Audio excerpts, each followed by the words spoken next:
एक दिन कृष्ण दोपहर में खाना खा रहे थे और सत्यभामा बहुत ही खुशी और गर्व के साथ खाना परोस रही थी, क्योंकि वो ऐसे व्यक्ति नहीं थे जो रोज खाना खाने घर पर आए।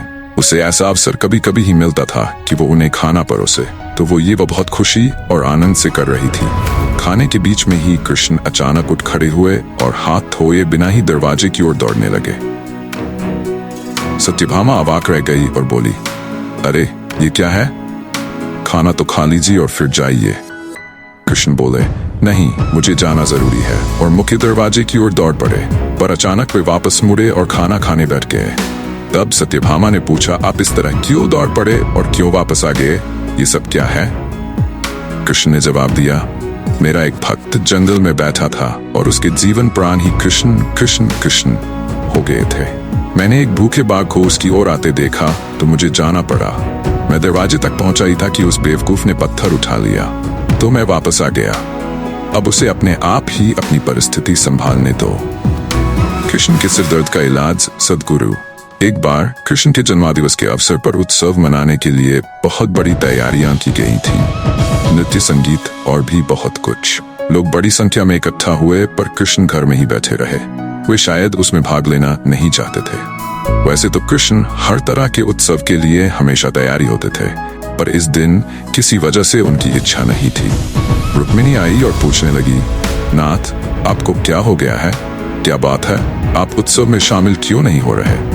कृष्ण बोले, मुझे सिर दर्द है। हमें नहीं मालूम उनको वास्तव में सिर दर्द था या नहीं। हो सकता है कि वाकई हो, और ये भी संभव था कि वे नाटक कर रहे हो। उनमें वो योग्यता थी।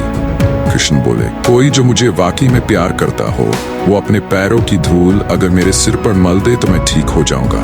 रुक्मिणी बोली, हमें वैद्यों को बुलाना चाहिए। तो वैद्य आए। उन्होंने हर तरह की दवाइयां दी। कृष्ण बोले, नहीं, ये सब चीजें मुझ पर असर नहीं करेंगी। लोगों ने पूछा, तो हमें क्या करना चाहिए? तब तक बहुत सारे लोग इकट्ठा हो गए थे। सत्यभामा आई, नारद आए, हर कोई परेशान था। क्या हो गया? क्या हुआ है? कृष्ण को सिर दर्द है। हम उन्हें ठीक करने के लिए क्या करें? कृष्ण बोले, कोई जो मुझे वाकई में प्यार करता हो, वो अपने पैरों की धूल अगर मेरे सिर पर मल दे तो मैं ठीक हो जाऊंगा। सत्यभामा बोली, ये क्या बात हुई? मैं आपसे बहुत प्यार करती हूँ, पर यह नहीं हो सकता कि मैं अपने पैरों की धूल लेकर आपके सिर पर लगाऊं। हम ऐसा काम नहीं कर सकते। रुक्मिणी रो रही थी। हम ये कैसे कर सकते हैं? ये तो आपका अनादर होगा, अपमान होगा। हम ये नहीं कर सकते। नारद भी पीछे हट गए। मैं ऐसा कुछ भी करना नहीं चाहता। आप स्वयं भगवान हैं। मुझे नहीं मालूम कि इसमें क्या रहस्य है।